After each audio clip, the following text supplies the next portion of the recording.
at the National Museums of World Culture in Sweden, and I'm co-moderating yesterday and today with my colleague, Michael Lee. Hello, hello, everyone. So I'm sure you'll agree there's a lot to reflect upon from the presentations and workshops and discussions of yesterday.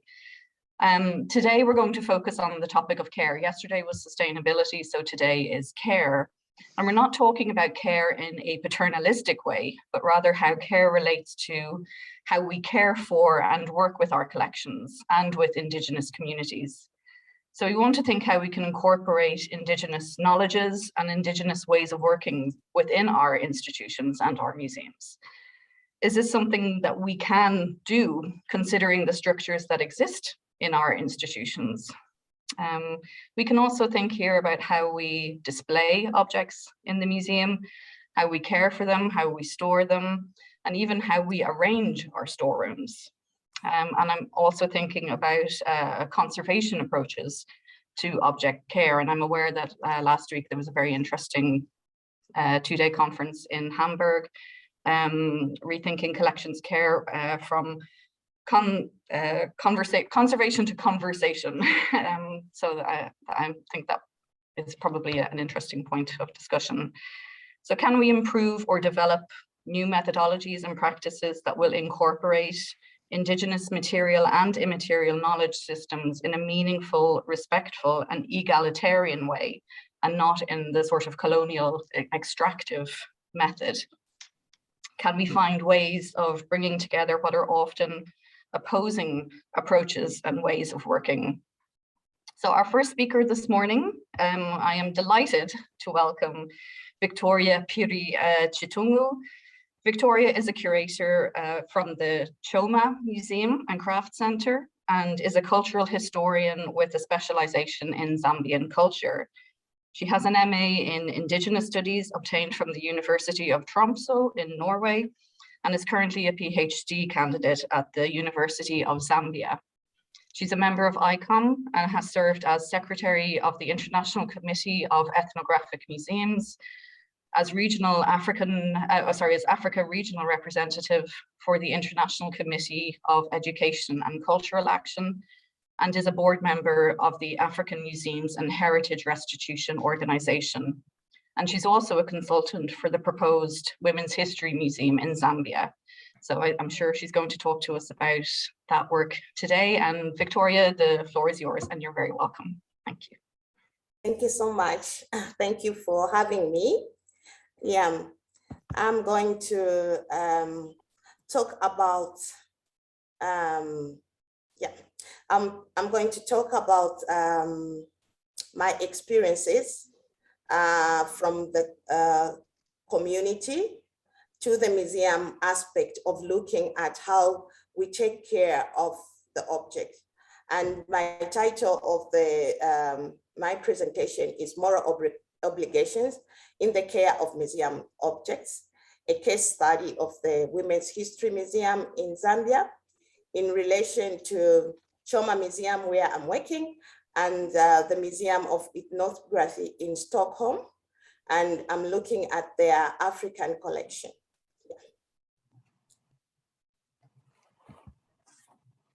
Can I go to the next slide? Am I able to control this? Yeah. Yeah. Now, my introduction is, the background of the creation of museums in most parts of the world involves a collection of objects from their home into a specified space. And that space is the one that is known as the museum. And I'm taking that definition from the colonial perspective of creating museums and collections. And once the collections are collected, they are housed in the museum, and the objects are now under the care and to some extent under the ownership of museum personnel who are recognized as the experts of the object. It is under this scenario that my paper discusses aspects of care of museum objects under museum custody by museum experts And I'll take examples from Choma Museum, the Women's History Museum in Zambia, the Museum of Ethnography, Stockholm African Collection, and I'll use the Gwembe Workshop. The Gwembe Workshop is a collaboration between the Ethnographic Museum in Stockholm and the Women's History Museum in Zambia, where a digital platform has been created to allow access of Zambian museum objects housed at the Museum of Stockholm in Sweden. The museum holds about 600 objects and about 300 photographs acquired over a period of 125 years from Zambia. And they were brought to Sweden by donations from different people, such as missionaries, explorers, and visitors. And it is under this project that is called Empowering Women's Histories, Sharing Digital Heritage between Zambia and Sweden that the Gwembe Workshop falls. And it is supported by the Swedish Institute grant program, Creative Force.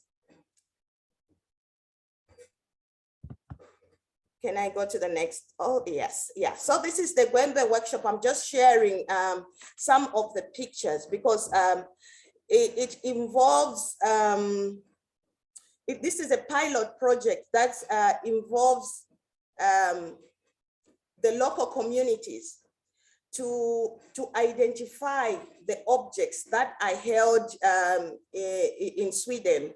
And they are shown pictures, and then they are able to identify the objects and also add metadata to the objects and also to explain the significance of those objects to the communities now or to the communities then, like 125 years ago when they were collected.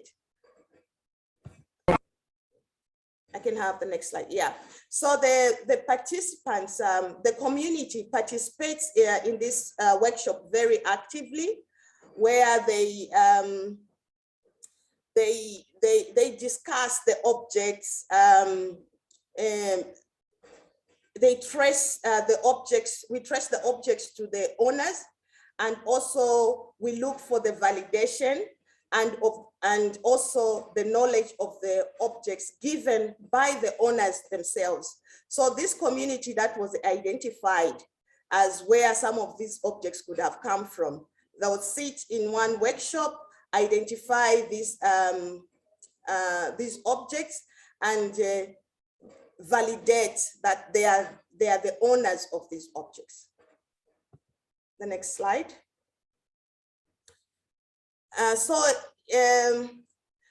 It involves, mostly it involves identification, and sometimes you can see from the picture that there was real concentration and participation of the owners of the objects, and they had to make sure that they're identifying the object correctly. And the concept of this kind of workshop comes in the work of widening global discourse on the repatriation of African museum objects and how the African population can access their cultural artifacts that are housed in various museums around the world. But most importantly, how they can add a voice to what these objects are that are housed in various museums across the world. I can go to the next slide. Yeah, and the participants actually took this project very seriously, and they explained not only verbally, but sometimes they had to demonstrate to get the point across to us. Some of them could even draw the object, maybe to make us understand how it came about. Sometimes they sang, sometimes they danced, you know, to make the message come across. Yeah, the next slide. And then it was also group work. We did not ask one person, but we asked the community, as in the term of the community, we asked groups of people to come together, and then they would have a discussion around the information given. They would have sometimes arguments and sometimes reminders, and they only gave us information that they all agreed that this is the correct information. So it was more of group work. And then I want to show you a short video just to show you how they participated in this workshop. Let me have the video, please.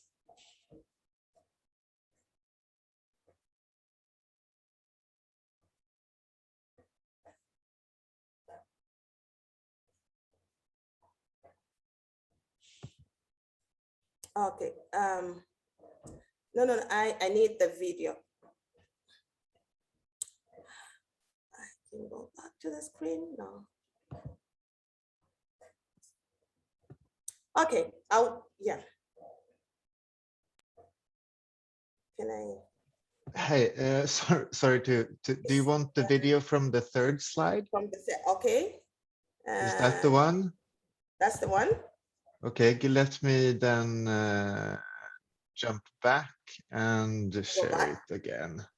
Okay. And you can press the video to play as soon as I give you remote access again. Give me a second. I stop this sharing. Yes, please. And okay, I see. Give me a second. Yeah.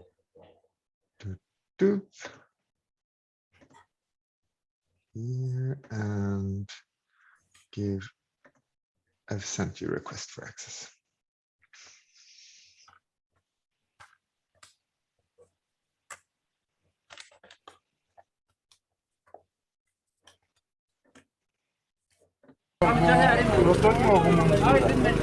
Gapangwa buti, Ubanga, Munsira Kumamba, Munsira, Mweta, Yeli Party, Lankomba. Abona Watwabusu. Mabona. You pound powder. Mabona Bugangabia. Mamana Bugangaria. You process them through fire. Then you pound them. Fry, pound. Mix with water, oil. The fat will separate.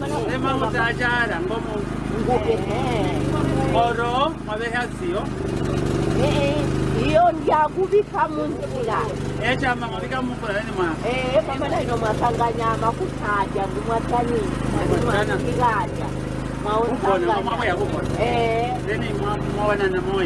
Wanana moye.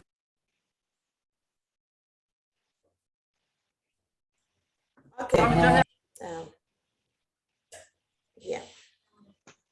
So this paper will use some of the aspects of care of objects from the point of view of the communities themselves that they identified in the Gwembe Workshop. So according to them, care of object meant a lot of things. And one of the important aspects that they mentioned was respect of the object. And according to them, this respect of the object comes in two ways. One way is naming of the object, and also the context of the object, or the context in which the object is exhibited.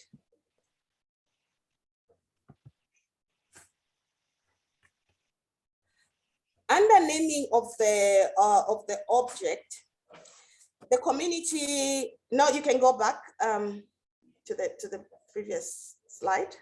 Let me go back. Anyway, under naming of the object, yeah, the community complained about overgeneralization when it comes to naming of an object.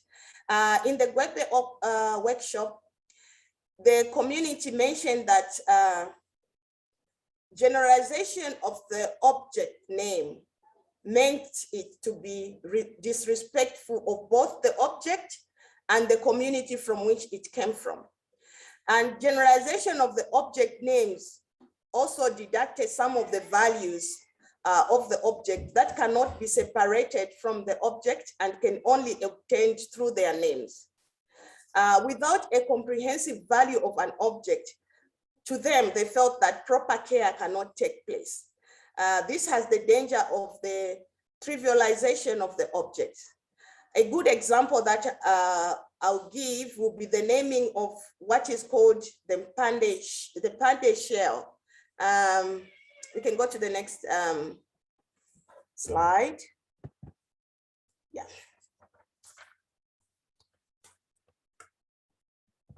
Can I have the next slide? Yeah, no, the next one, the previous one, you can go back.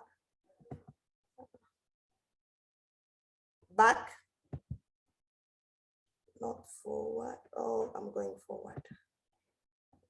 Okay.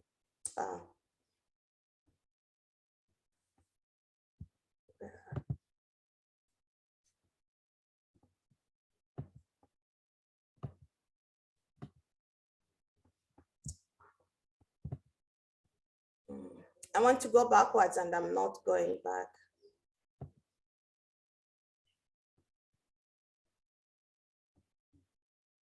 That's forward. So can I, do you want me to control it and then you can just tell me where you want to go.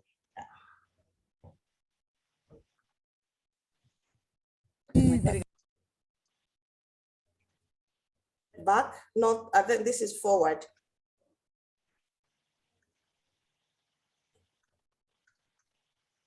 Back. Back, yeah, here, where there's a picture. The next slide. No, that's backwards, forward. Where there's a drawing of a, yeah, next one, yes, just here. So I'll give an example of the Mpande shell. This is a pendant made from a conical shell, or sometimes it's made from bone. And this picture is taken from the Ethnographic Museum in Stockholm. It's one of the collections that was collected from around this area.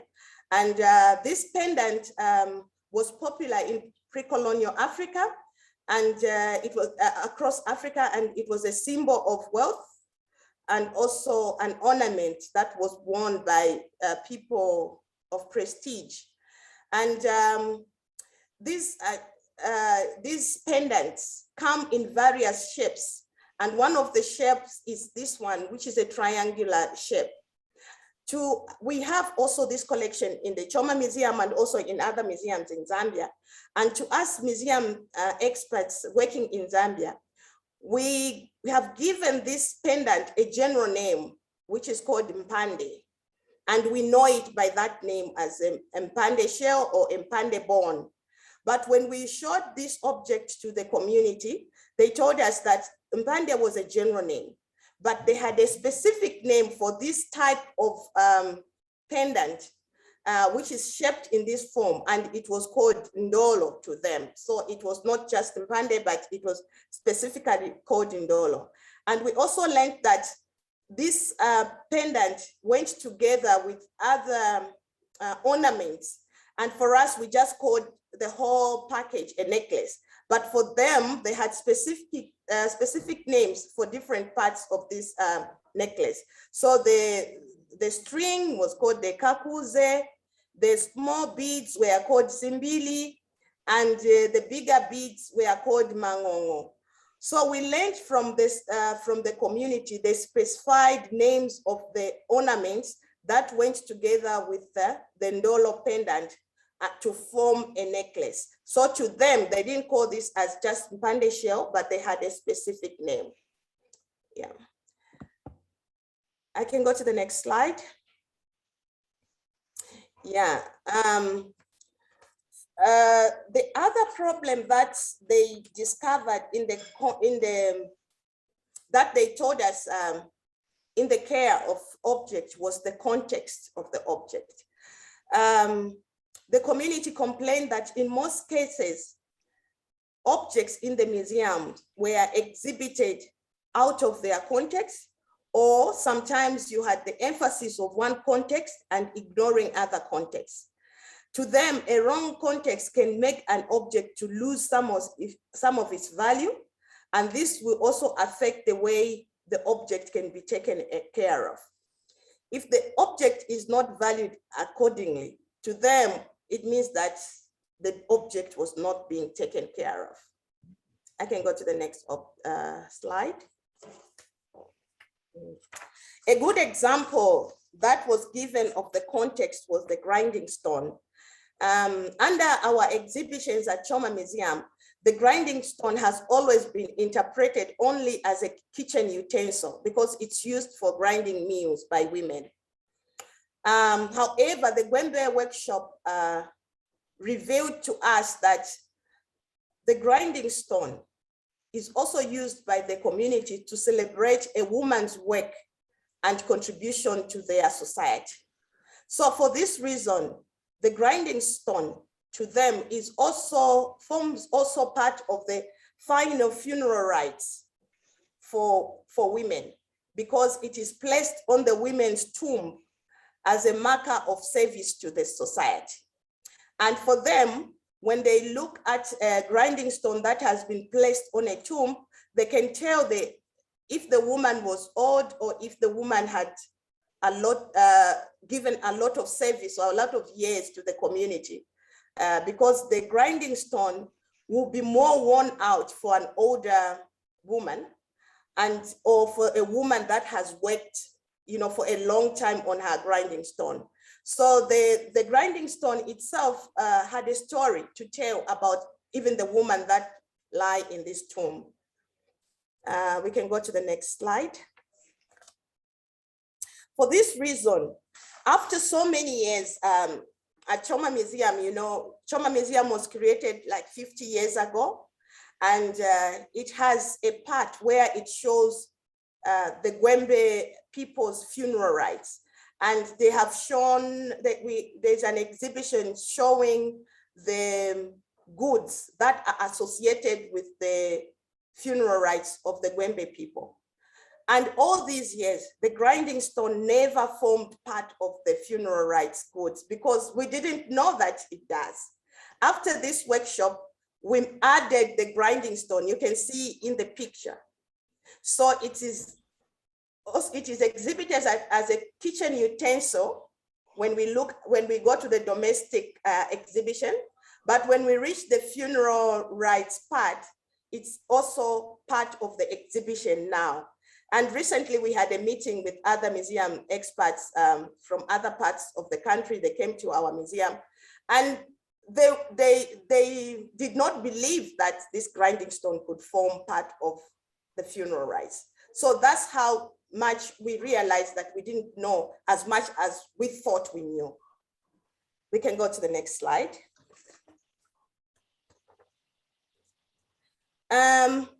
Another aspect that these people, the community pointed out was the acknowledgement of the makers and owners of the objects. After objects are taken into the custody of museums, museums assume the status of ownership, excluding the owners and makers of the objects. This action has made some owners or makers of the objects to negatively view objects that are under museums, to the extent that some of the communities disown such objects that are under the museum care and do not want to associate them with similar objects that may still be within their communities. It is for this reason that some owners of such objects may not offer information about the objects that are already under museum care, even when the objects have incorrect, insufficient, or completely absent information, because they feel detached from the objects. This scenario can negatively affect the care of museum collections. And from the examples that I've given, this community that we talked to has been coming to the museum. We deal with them on several things, but they've never offered extra information that they gave us during the workshop. They've seen how we have exhibited things. They've seen that we have exhibited the pendant, without a specific specific name. They never came to correct us. They saw that we never exhibited the grinding stone in the funeral rites exhibition, but they never offered information. And when we asked, they said that they don't feel attached to the objects because those objects are ours as museum experts, and they feel it's not part of their objects. And they feel there's no need for them to come and offer us information because we didn't go to them to ask them about it. The next slide. Then they pointed out knowledge of the individual objects in the collection as part of care of collection. To them, knowledge of the object gives the right value of the object, and this in turn influences how the object is treated and looked after. There are several aspects of knowledge of an object. However, for the sake of this paper, I'll just look at two mostly ignored knowledge of objects in museums. We can go to the next slide. These two mostly ignored knowledge of objects in the museums was also identified during the Gwembe Workshop. And they mentioned that the outlook or the physical properties of the objects are the things that museums experts emphasize on, but they do not look at how that physical property came about or how those outlooks came about. And most often, the outlook or the physical properties of the object are associated with the technology and skills used to bring about the object. And if these technology and skills that are used to bring about the physical properties of the object are not part of the information of the object, they felt that it devalued the object, but it also devalued the creator of the object.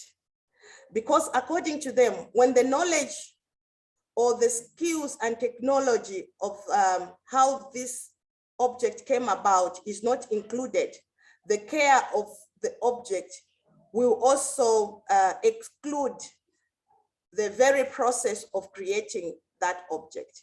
And in this, I think we are referring to the intangible aspects of the material culture of the object. So they felt that as museums, in most cases, when we exhibit an object, we emphasize only the outlook or the physical appearance of the object, but we do not put together how that physical appearance came about, the skills involved in creating that object. And in that sense, they felt that museums devalue the object by not talking about the skills involved in bringing it up, but they also devalue the creator of the object. Yeah. We can go to the next slide. In this aspect, I would say Choma Museum at least has done something about recording the skills and knowledge of objects, especially the basketry, because Choma Museum buys and sells baskets and has a large collection on baskets from the Gwembe. What Choma Museum has been doing is that they've been working with the local communities in stimulating and safeguarding the transfer of skills and knowledge of basketry making. They've even gone a step further by cultivating the raw materials that are used in making the baskets and providing them to the basket weavers. And for this, the community were very happy. They've been very happy with the museum, and they've been working with the museum for the past 50 years. So this aspect to them, they are very happy and they participate very actively because the museum has shown interest in the way they transfer the skills and also in the materials that they use, so that there's sustainability by the museum providing the cultivation of raw materials. And in this picture, you can see the transfer of knowledge in this workshop, the basketry workshop. There is the mother, and then there is the daughter and there's the grandchild. And in here, this looks like a very innocent scenario. But talking to these basket makers, they say that nobody taught them how to make baskets. They just learned by being present in the workshop, either of their grandparents or of their mothers. And from there, they picked up the skill. So I want to show you a short video that shows this 3-generation women of basket makers. So I want the video, yeah. So the video shows the method that is used to learn how to make the basket.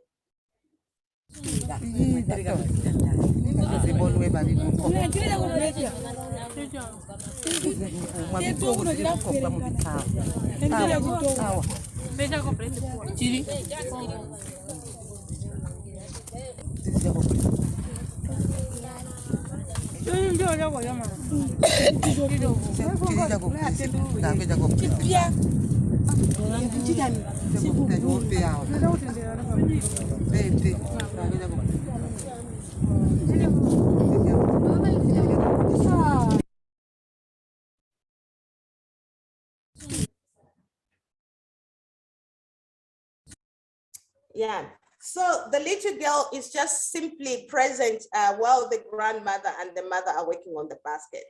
And from there, she's learning lots of things. Nobody is giving her instructions. She's picking it out, and she'll try out on her own until she perfects it. And then she'll become like her grandmother. There's no strict rule of how to learn and how it's just the presence, the companionship, the support offered to each other. And in the process, they become experts. Then I'm going to talk about the story of the object.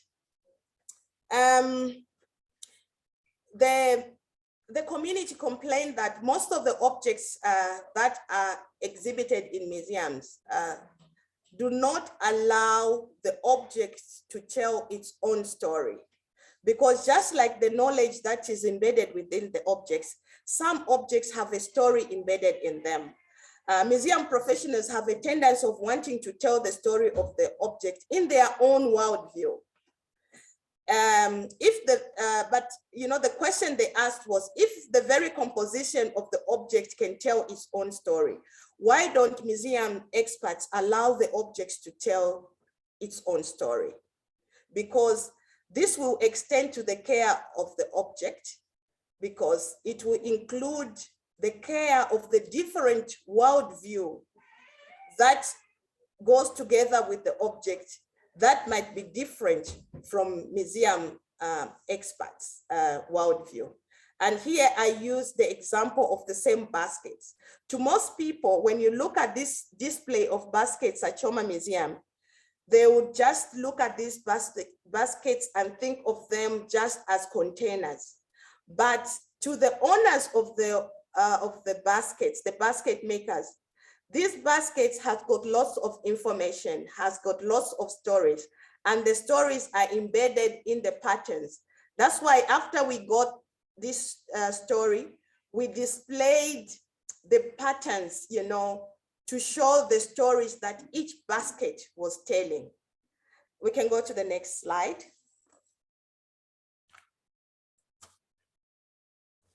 So for example, this was during the Gwembe Workshop. The women showed us different stories that are embedded on the basket. And one of the interesting stories that they told us was this pattern on this basket. This pattern is a pattern of Tonga architecture, traditional architecture that is no longer popular around this community. It's the way they used to construct their houses, which are called Ingazi or Balangwa. And the women have been weaving these patterns from the time that the architect was common. Up to this time, they still weave these patterns, and they still call them by the name of the type of architect, which is called Ingazi. And interestingly, just go to the next slide. Interestingly, we found that in the collections of the Museum of Ethnography in Stockholm, there is an Ingazi, which the picture of an Ingazi, which was, the picture was taken in the 1920s. So this is the house made of poles. And today on these baskets of these Tonga women who never lived in these houses, they've continued to make the patterns on the baskets and keep the memories of the Ingazi architect alive. So their children know about this type of architecture, even if they no longer live in these kind of houses, they know it from the basket patterns. You can go to the next slide. Another pattern that we were shown was this pattern here. It is of that, if you remember the Ndolo or the Mpande pendant I showed you, the triangle pendant, if you place it side by side, it creates this, this pattern.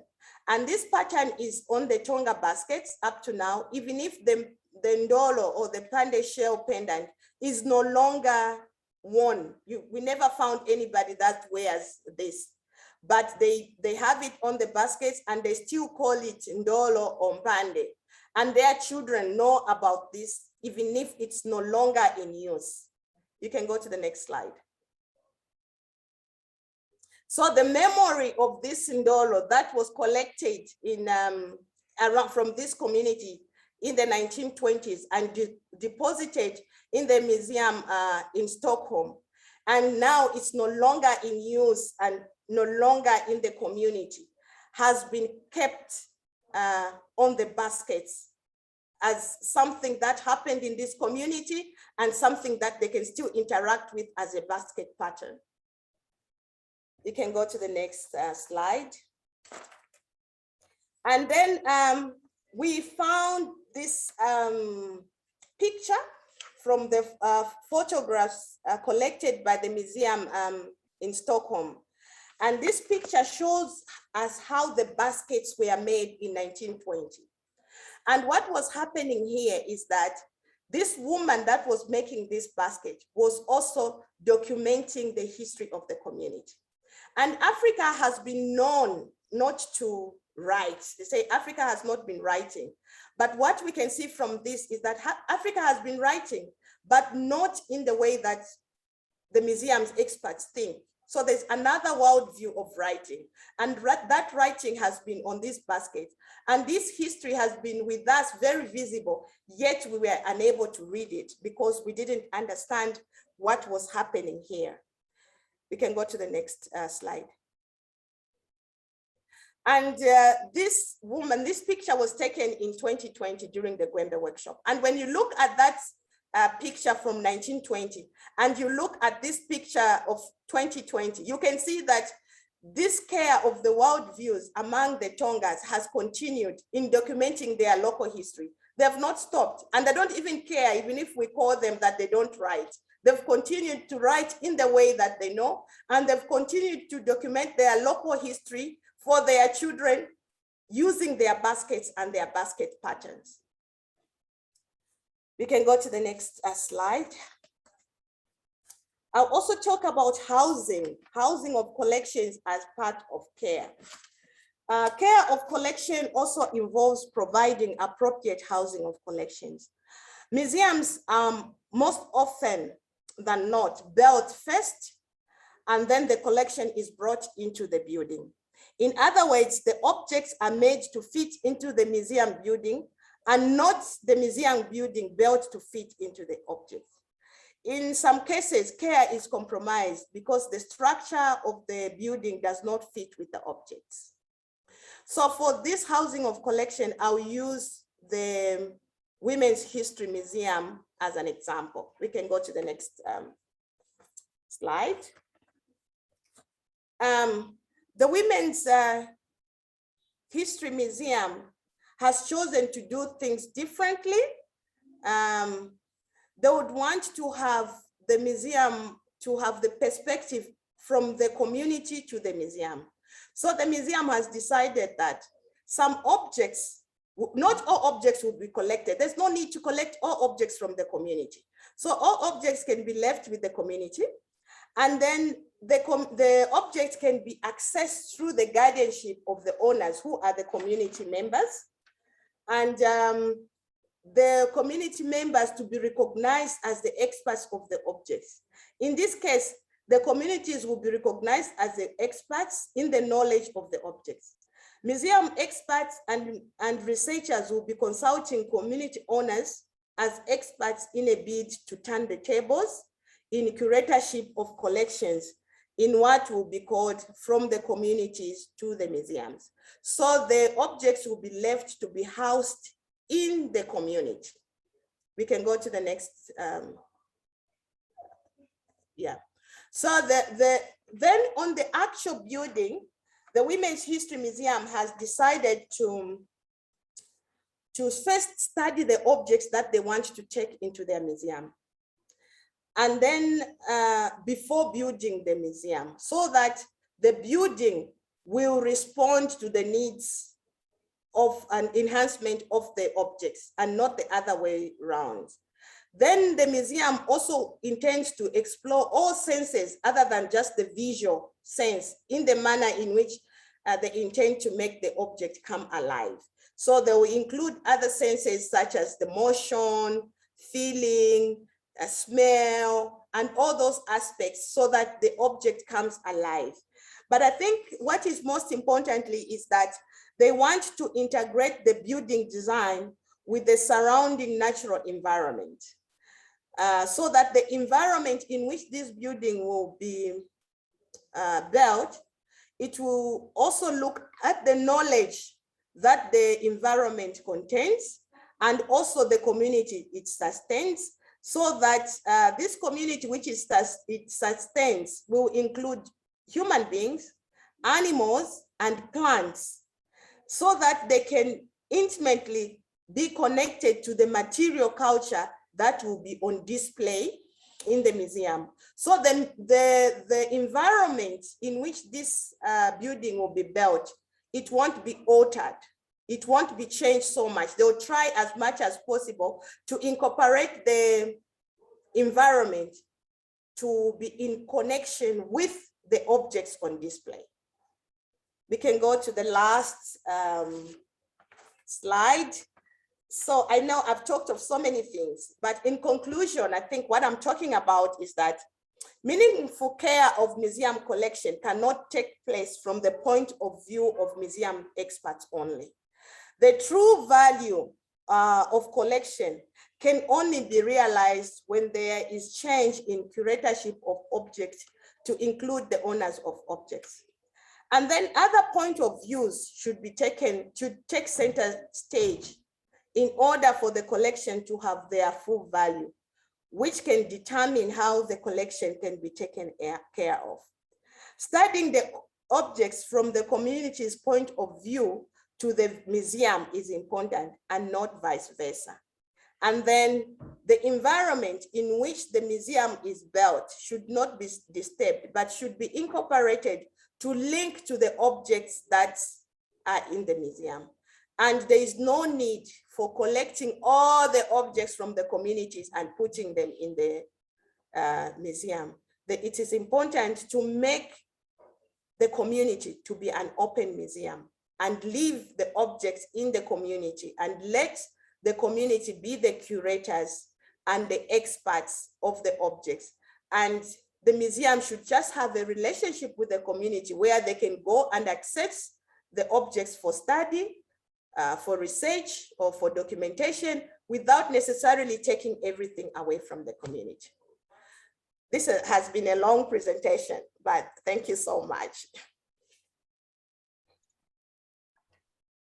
Thank you so much, Victoria. That was really, really fascinating. I was really looking forward to your talk, because just speaking with you when Michael and I met with you, is just really your enthusiasm and your engagement with the local community has just been really really fabulous. So we have about 10 minutes for questions. If anyone would like to ask Victoria a question or a comment, please feel free to either raise your hand or just unmute yourself and ask your question. Maybe I'll quickly just repeat what's in the comments. Amazing, oh, it's moving quickly. Amazing insight into social learning versus directed learning. And many compliments and thank yous to Victoria. Thank you. I have a couple of questions. I guess the first one is, can you talk a little bit about how you negotiated the working process with the group? Did you kind of adapt to the structures that they work with within the community, or again, what type of negotiations were there? And also in terms of recording history in the baskets, do you see any new patterns being developed and kind of new, more contemporary histories being part of the evolution of the basket and the writing? Yeah, how we negotiated to get to the community is that we, from the beginning, we informed them that we had this collection and we had access to this collection and we didn't know much about it. And we wanted them to tell us about it. So it's them who made the arrangement, how they were going to tell us, where even the space where we are going to meet. And so it was on their terms. And we also thought we might go maybe to group leaders or to, group leaders of the community, but we were surprised that for them, it was a community thing. It was both young and old leaders, women and men, and it was their own discussion. It was not like it's ours. So we allowed them to lead the way and to tell us in the way that they felt comfortable. So if they wanted to dance the story, they danced it. If they wanted to draw it, they drew it. If they wanted to speak it, they spoke it. So we were under their wing. Then when you talk about the baskets and the documentation of history, actually there are a lot of new patterns. I just went to the old patterns just to show you what has been happening. That my fear was maybe the old patterns are no longer used because they are being replaced by new patterns, but I was surprised that they are side by side. There are lots of new patterns, new names, even European names, because the children are also getting involved. So there's a common pattern that is called zigzag. Zigzag, it's English. It's not even Tonga. So it's lots of things changing, and different people maintain certain kinds of patterns. And some patterns are more popular than others. So the makers will make them on demand, but the makers also make their own patterns for their own recording of history, like what's happening. Even now, the cell phone is part of the pattern. So yeah, that kind of thing. Great. So just a quick question in relation to that. Is there like copyright in place for particular people who own the rights to motifs? No, actually, copyright has never been talked about.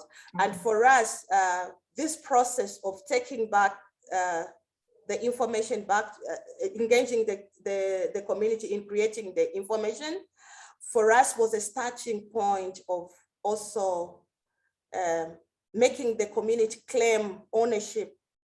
And maybe now we can talk about copyright, and we can talk about, property rights. And there's a scholar from Zimbabwe. After this workshop, she also came to have a workshop with them about ownership and what they think about ownership. And they were surprised that they were even asked that question, because they thought we take them for granted, we pick whatever we want from them, and then it becomes museum property. And that's why they didn't want to associate themselves so much with the museum. So I think it's a process, and the Gwembe Workshop has opened a window through which we can enter to talk about these property rights. Fascinating. Thank you. Johanna Wild had a question. Yes, thank you so much for your presentation. Also from my end, it was very inspiring.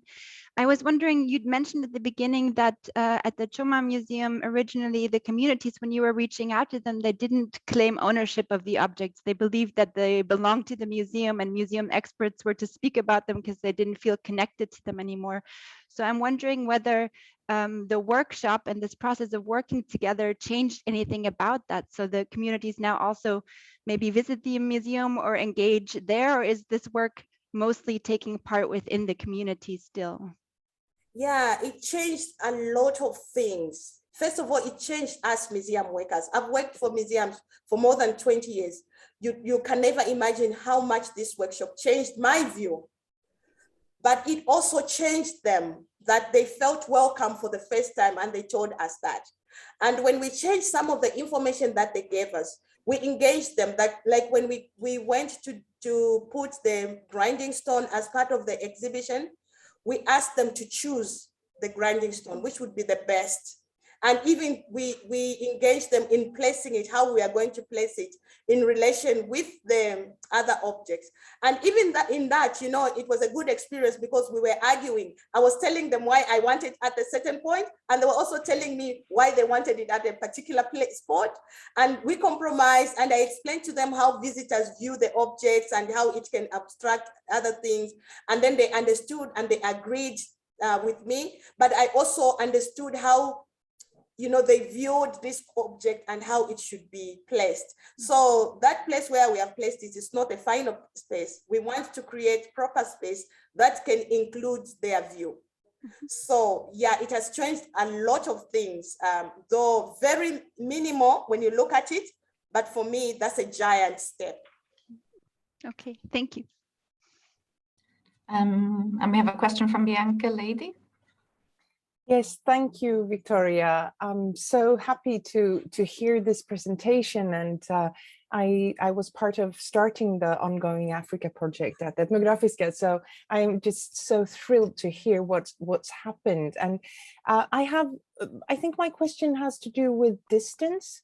So when it comes to ownership and having the owners and makers being the real owners, how would you advise doing that from a distance? And I'm talking about a distance that's geographical and historical and epistemic when it comes to collections in ethnographic museums. I know it's a gigantic question, but what's your thought on that? Yeah, I think it's a big question. I don't even know how we are going to answer it. But for me, the first thing to look at is the distance.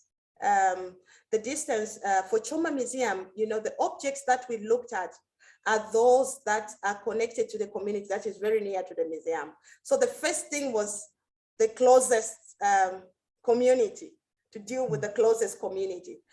But then, you know, we still have to think of those that are not far away, are not very near. But that poses challenges because some of these, the communities that are near, when we went to them to talk about these things, they know about the museum. They visited the museum. They even know the objects. So they could even say, that objects we should put at this place. And also in terms of transporting them, it was easy to call them to say, come to the museum, now we want to change this. But for those that are far away, it's a difficult thing to do, but we are trying to find ways of even connecting them digitally. There's one project which we are starting, which is connected to the Gwembe Workshop. Maybe we would need to find other sponsors, but we went through them to show them how the computers work, how the phones work. I just didn't show them some of the pictures where they took pictures with the phones, tried to put information, and where they can work with their children who go to school to put information there, but how they can also work themselves by looking at symbols and, you know, without necessarily reading, and know that here they're capturing the picture.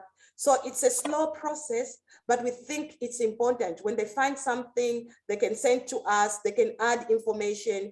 We can also do a layout or some of the things, get a picture, send it to them, and they can give us feedback. But it's a long process. Yeah, I can only say that the Gwembe Workshop offered lots of opportunities that people can come on board. Other experts can come and look at other things, like the question you have asked, to see that, you know, we put ownership active ownership, not just rhetoric ownership. Yeah. Thank you. Great, Victoria, thank you so very much. It was really, really fascinating, and I think a lot for us all to reflect upon and think about, but really interesting to hear about how positive the Gwembe workshop has been for the museum, but also for the communities as well. So we're going to take a few minute break. If you could all be back at 12:30, so 4 or 5 minutes. I know that's not much of a break, but